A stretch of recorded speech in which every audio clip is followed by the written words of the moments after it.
Motherfucker, where is it?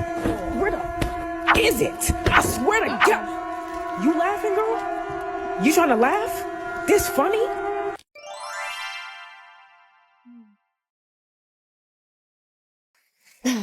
The classic JanSport backpack.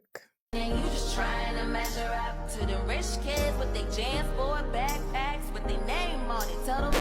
Oh, this don't have my name on it. You see, growing up black in suburbia means that any little infraction could have you ousted for good. And when your skin color already made you a target, blending in wasn't really optional if you wanted to survive in this environment. But what happens when you can't blend in? Or worse, when you stop wanting to? What does that do to your identity, your sense of self, your blackness, your place in your community? This isn't just about a backpack with no name on it. It's about what it costs to exist in spaces that were never made for you. Let's unpack. Picture a perfect American suburbia. Quiet cul-de-sacs, a bright yellow school bus riding around the corner, neighborhoods laughing at a backyard barbecue. It's the idyllic scene of the American dream.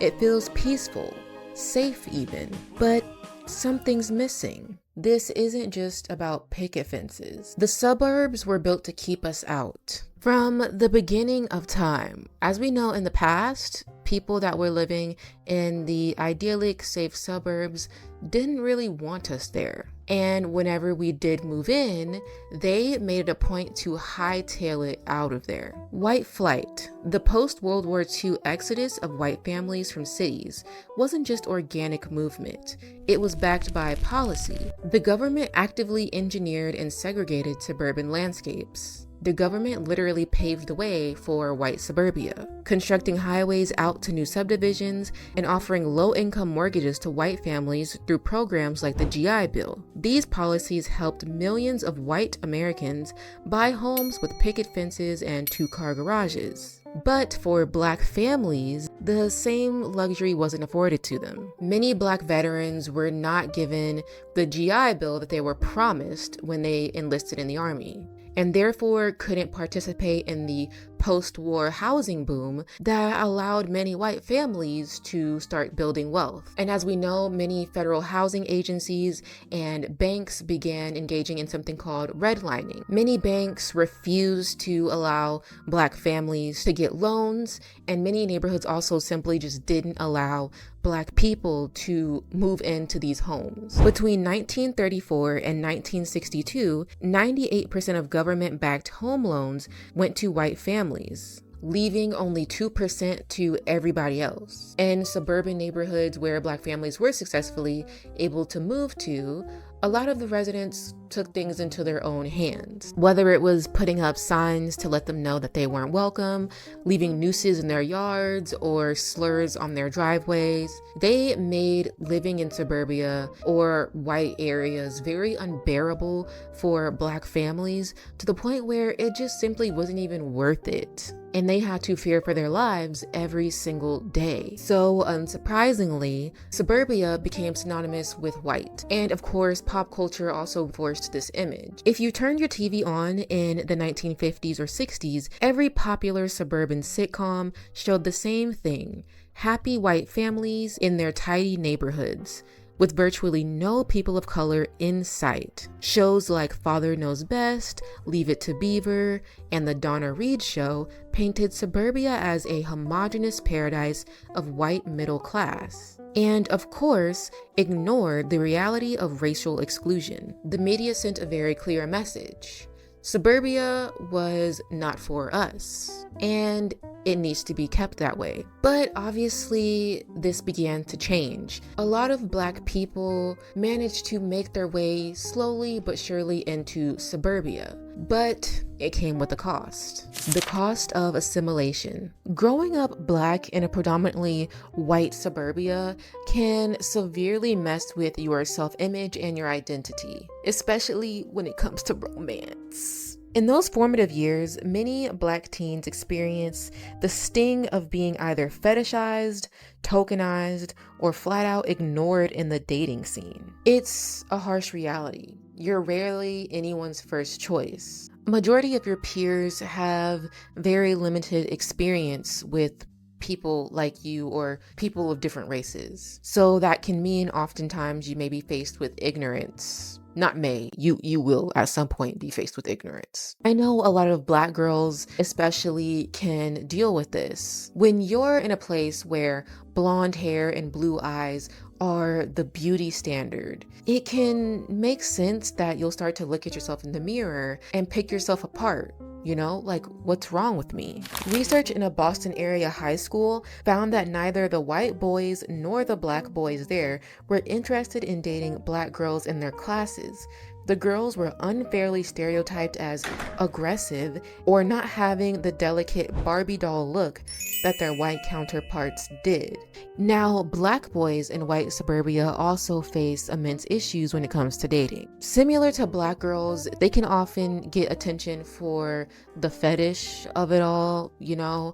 We all heard certain stereotypes before. Or a white girl may want to give you attention for cool points, for example. So you can either play into it and know that you're being used, or you can actively go against it, but be lonely. You know, it's a lose-lose situation for these young gentlemen. Over years and years of being overlooked, fetishized, used, you can start to internalize messages that there's something wrong with you, which can in turn lower your self-esteem and affect your future dating choices for the rest of your life. And then also think about it. For the ones that never got asked out or didn't really have those dating experiences because, you know, of their race in school, a lot of times those people turned into late bloomers, right? Where they started dating at a later age and were experiencing things that their counterparts experienced at 15, 16, at 25, you know? It kind of stunts you in a way and makes you more susceptible to manipulation and ending up in relationships with people that you shouldn't even be talking to for real, you know? And then let's say this isn't your experience. Let's say you meet someone, they're great, you hit it off. Okay, it's time to meet the parents. Well, there's a very strong chance that that might be a hurdle. Or if it's not the parents, the grandparents, or the cousins, or the aunts, or the uncle. You constantly have to kind of look over your shoulder and wonder, do they like Black people? And that can be really stressful too. And not to mention, we've all seen those prom pictures where fathers will stand behind their daughter's prom date with a weapon as a way to show that they're very overprotective over their daughters. Okay, many Black boys have faced this not just during prom, but as a whole. When they meet their girlfriend's parents, it's immediately a absolutely no. Because a lot of times Black males are characterized as these vicious, aggressive people. And why would I want my daughter, my, pretty little blonde-haired, blue-eyed daughter with this aggressive animal? Like, absolutely not. And then even outside of the dating portion of it all, the casual microaggressions or even overt racism that young people face in these schools is absolutely disgusting, okay? And that also has an effect on our psyche as we're growing up and developing, you know? And I want to finish off this section by noting there are, and this is a conversation some people may not want to have, but there have been some people that I have seen who grew up in white suburbia, who exclusively date and seek out white partners for some sort of validation or approval that they never got when they were younger. And so they try to get it through dating white partners. You know what I'm saying? And it's like this cycle. It's very apparent and it's very sad, honestly, and reality. Someone needs to do a scientific study and write a scholarly research paper, preferably APA or MLA style or MLA format, where a minority is around a lot of white people, like either they're raised by white people, their friends or counterparts are all like white people, or they marry a white person and they hang out a lot with their white family or something, that they almost start like excusing and needing this validation from their white peers, colleagues, family, environment, friends, or something like that. And it's almost like they hate themselves internally. And let me explain. So like, obviously this minority looks nothing like them. Like, let's be honest, your phenotype will literally snitch on you for real. This minority is continuously wanting validation from people's whiteness. Like, it's almost like they hate themselves. Like, they don't even identify with, like, they try not to identify with their race or try to like be so into their ethnicity or anything. It's almost like they want to be white, but they can't because they physically do not look like that. I'm just saying, I'm gonna leave it there because I don't want y'all jumping me, okay? Let's move on. And don't mess around and be a black person growing up in suburbia and also be impoverished. Bankrupt, like no money on my part. Okay, because I remember at one point when I was in middle school, okay, I was at a predominantly white school, low income, and it was stark because on the school bus, I'd see people getting dropped off in their neighborhoods, in their, nice houses, and then there was me living in a house with a bunch of people, 2 bedrooms, a bunch of people, okay? But it is very difficult, not only dealing with being black,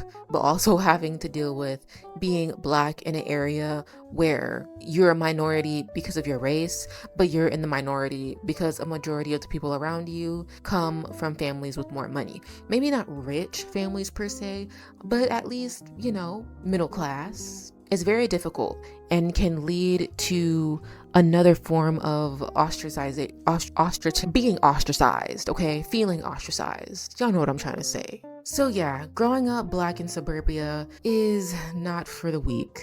But what I can say is that in more recent times, it looks like things are getting a little bit better. After decades of exclusion, black families have moved into suburbs in large numbers. For the first time in US history, a majority of black Americans in metropolitan areas now live in suburban areas, about 54% as of 2020. So in neighborhoods where you would only see a couple of black families sprinkled out here and there, you're now seeing these neighborhoods hosting Juneteenth barbecues and Black History Month events, okay? And I love that for us because no one has the right to exclude us from neighborhoods that we are entitled to be in. So if you're a black person currently growing up in a majority white suburbia, or you're a black person that grew up in a majority white suburbia, I know your pain when daddy ain't working and you just trying to measure up to them rich kids with the Jansport backpack with their name on it. But we're waiting. Oh, we're waiting. Yeah. That was dumb. I'm sorry. That was stupid. But I would love to hear from you guys. Did y'all grow up in suburbia? Or did you grow up in the opposite of suburbia? You in the hood now, baby. What was your upbringing like? And if you grew up black in a majority white suburbia, I would love to hear your opinions on this topic. Go ahead and leave a comment in the comment section down below. Thank you so much for watching. Don't forget to hit the subscribe button, the notification bell, the like button, okay? And if you want to support the channel, go ahead and, subscribe to my Patreon. It's like $2. I mean, what are you waiting for? Stop procrastinating. Do it right now. You spend all day on the phone anyhow. Why are you making it complicated? It's easy. No, I'm just joking. Thank you so much for watching. I'll see you guys next week. Bye-bye. So I'm waiting, yeah. Cat sleep, cat sleep, cat sleep. Okay.